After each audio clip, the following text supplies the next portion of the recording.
मेरे पीछे जो आप देख रहे हैं वो भेड़ है और भेड़ों को ये एक पालने का एक नया तरीका है। नया तरीका क्या मतलब, पीढ़ियों से इनका ये तरीका चला आ रहा है। ये लोग फतेहपुर से निकले हैं और निकले हुए भी 3 महीने हो चुके हैं और इन 3 महीनों में ये अपनी करीब 400 भेड़ लेकर लखनऊ तक पहुंच आए हैं। ऐसे ही ये घूमते रहते हैं और घूमते घूमते फिर उसके बाद उन्नाव के रास्ते फिर फतेहपुर लौट जाते हैं। तो ये करीब 6 महीने घर से बाहर रहते हैं। ये भेड़ लेके चले हैं, कहाँ से लेके चले हैं, कहाँ पहुँचे हैं? फतेहपुर से चले। फतेहपुर से घूमते घूमते चराते पियाते लखनऊ आ गए और लखनऊ से चराते पियाते घुमाते बछरावा साइड निकल गए नहीं, बस सीधा निकल जाएंगे गाँव। तो ये कितने महीने की यात्रा रहती है आपकी बाहर? ये हमारी 6 महीने की। तो इन 6 महीने में आप लोग घूमते रहते हैं, तो कमाई क्या होती है? कमाई कुछ नहीं है, ये कहूँ बच्चे अच्छे तैयार हो गए वही कमाई है। भेड़े भी बेच लेते हैं आप लोग? जैसा गिरी पड़ी है तो उसको बेच लेते हैं। हाँ। अच्छा, इनका बाल और नहीं बिकता है अब बाल तो नहीं बिकता, नहीं पहले बिकत रहा है अच्छी भैंस। ये बताइए, इतना मुश्किल है 6 महीने आप एकदम उस ठंड में आप बाहर रहते हैं, तो परेशानी क्या क्या होती है? कैसे बचाते हैं अपने को और भेड़ों को? अरे बचाते कैसे है, सब ईश्वरी माया है। जब बचे तो बचे, नहीं तो गए। फिर कहा है दवा गोली चल रही है जानवर की। नहीं, आप लोग रहते भी तो इन्हीं के साथ? हाँ हाँ बिल्कुल साथ ही इस तरीके में रहेंगे। रात में हम यहीं खुले में। तो जब कड़ाके की ठंड पड़ती है तो कैसे बचाओ? आगे का सहारा लिया जाता है आदमी का, जानवर को तो कोई सहारा नहीं।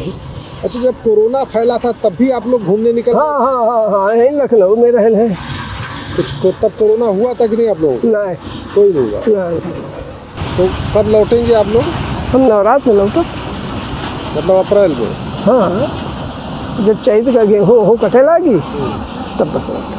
फिर आप 5-6 महीने घर रहते हैं? 5-6 महीना घर रहे, वहाँ फसल कट गई, खेतों में आदमी के बैठा लें, 500-600 रुपये से आदमी से लिया, वो कमाई है।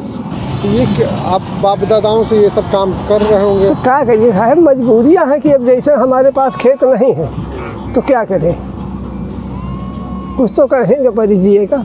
सबसे बड़ी बात ये है कि ये जो भेड़ें हैं इनसे इनकी कमाई क्या होती है? कमाई 2 तरीके से होती है। ये रास्ते में लेके चलते हैं तो भेड़ें बिक भी जाती हैं, और दूसरे तरीके से ये है कि कुछ लोग अपने खेतों को उपजाऊ बनाने के लिए रात में भेड़ें रखाते हैं और फिर ये भेड़ रखाते हैं तो उनसे प्रति रात के हिसाब से चार्ज लिया जाता है। तो ये दूसरी कमाई का साधन है। लेकिन इनका जीवन इतना कठिन है कि रात में भी इस कड़ाके की सर्द पड़ रही है और उसमें भी इन भेड़ों के साथ ही खुले आसमान के नीचे ये रहते हैं और इसमें अपने भेड़ों की सुरक्षा भी करते हैं।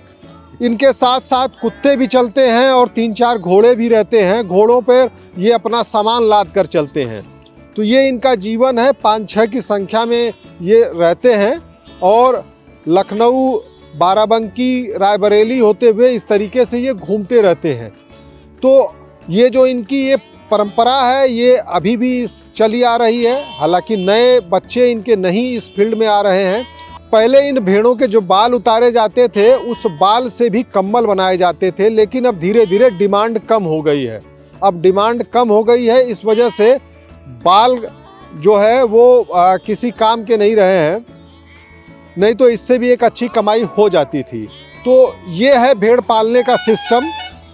धर्मेंद्र सिंह, किसान तक, लखनऊ। अगर ये वीडियो आपको पसंद आया है तो इसे लाइक जरूर करें।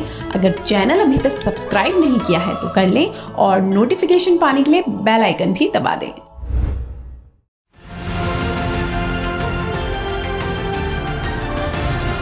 किसान तक खाना है तो उगाना है, किसान तक खाना है तो उगाना है, किसान तक खाना है तो उगाना है, किसान तक खाना है तो उगाना है, किसान तक खाना है तो उगाना है, किसान तक खाना है तो उगाना है।